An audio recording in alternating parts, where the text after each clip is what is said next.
Assalamualaikum warahmatullahi wabarakatuh. Hai siswa cerdas Indonesia, hai siswa kelas 7. Bersama Ibu Linda, kita belajar seni budaya. Kali ini dengan topik menggambar flora, fauna, dan alam benda.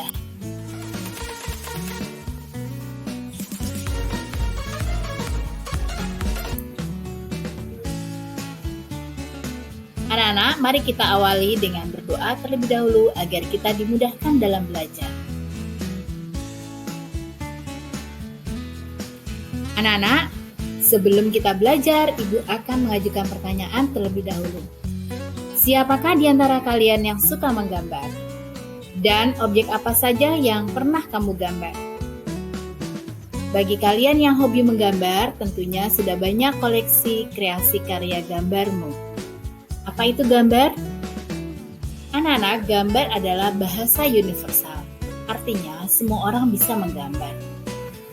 Bahkan, manusia lebih mengenal gambar terlebih dahulu daripada tulisan. Contohnya, ketika di masa primitif, manusia primitif menggambar pada dinding-dinding goa. Jadi, menggambar itu adalah aktivitas manusia dalam mencurahkan rasa, karsa, dan daya cipta melalui bidang gambar. Anak-anak, menggambar bisa melalui imajinasi kita maupun bisa melalui objek yang kita lihat secara langsung.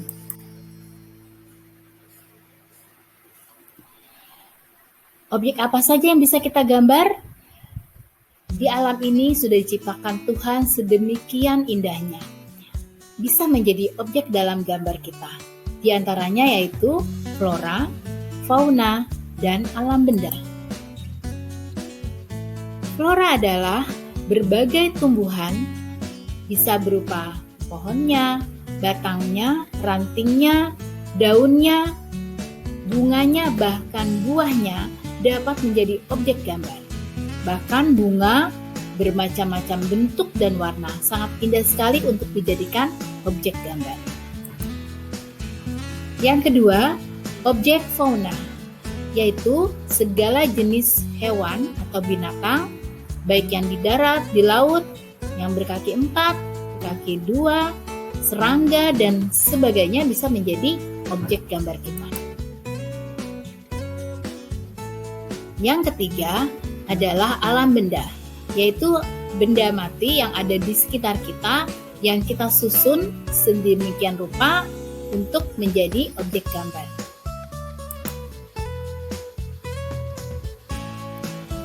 Sebelum kita menggambar, kita perlu mengetahui dulu ilmunya, yaitu pertama unsur-unsur rupa.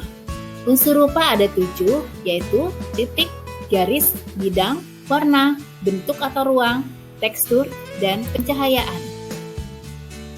Unsur pertama, titik. Titik merupakan unsur seni rupa yang paling mendasar. Titik bisa dikembangkan menjadi garis, bentuk, dan bidang. Kita juga bisa menggunakan kombinasi titik dengan berbagai ukuran dan warna untuk menjadi suatu objek gambar. Di antaranya bisa menggunakan teknik pointillis. Kedua adalah unsur garis. Garis merupakan pengembangan dari titik. Berdasarkan wujudnya, garis dapat dibedakan menjadi 2 jenis, yaitu garis nyata dan garis semu. Kalau gambar yang di samping ini, ada garis lurus, garis mendatar, garis miring, garis silang, garis zigzag, dan gelombang dan sebagainya, itu adalah garis nyata. Nah, kalau garis semu yang mana? Garis semu adalah pertemuan antara bidang dengan bidang, warna dengan warna, akan menimbulkan kesan garis. Ketiga, unsur bidang. Bidang berwujud pipih atau 2 dimensi.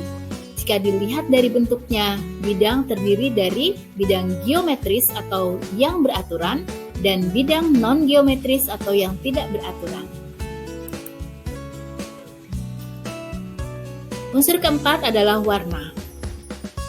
Suatu gambar tentunya sangat indah kalau diberi warna. Warna dikelompokkan menjadi warna primer, warna sekunder, tersier, dan dikembangkan menjadi analog dan komplementer. Warna primer atau warna dasar terdiri dari warna merah, kuning, dan biru. Dari warna dasar itulah apabila dicampur bisa menghasilkan warna-warna baru. Ruang atau bentuk. Bentuk merupakan gabungan dari bidang-bidang. Ada juga bentuk yang bersifat beraturan atau geometris, dan ada bentuk yang non-geometris atau bentuk organis. 6 unsur tekstur.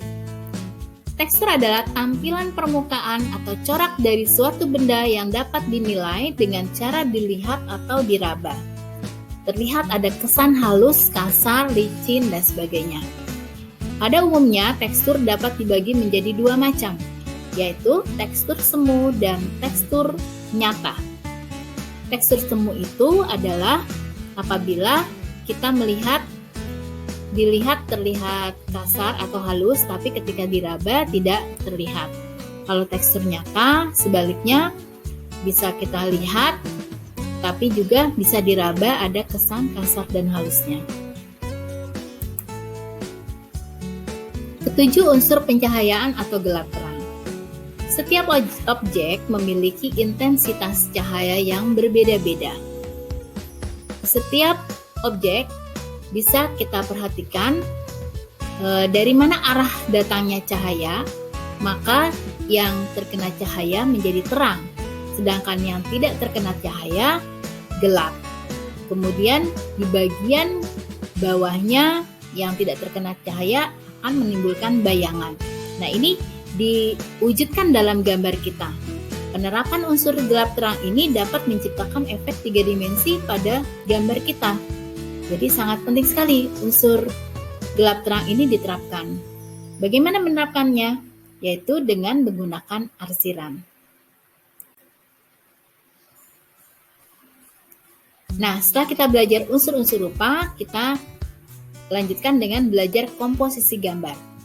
Komposisi gambar ada 3, yaitu komposisi simetris, asimetris, dan sentral. Seperti apa komposisi simetris?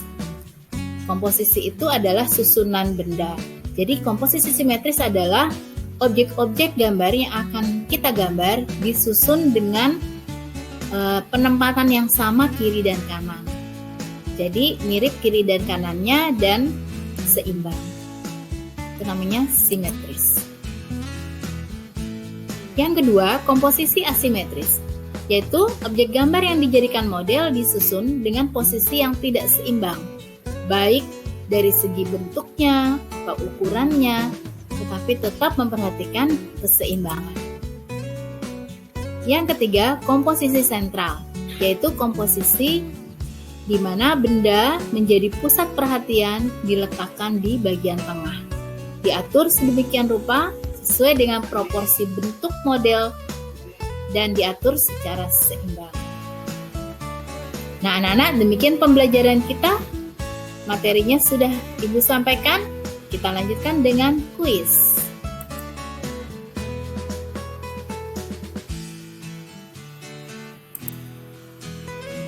Pertanyaannya. 1. Sebutkan 7 unsur rupa. 2. Jelaskan perbedaan komposisi simetris, asimetris, dan sentral. Kalian jawab di bukumu, kemudian diserahkan kepada gurumu untuk dinilai.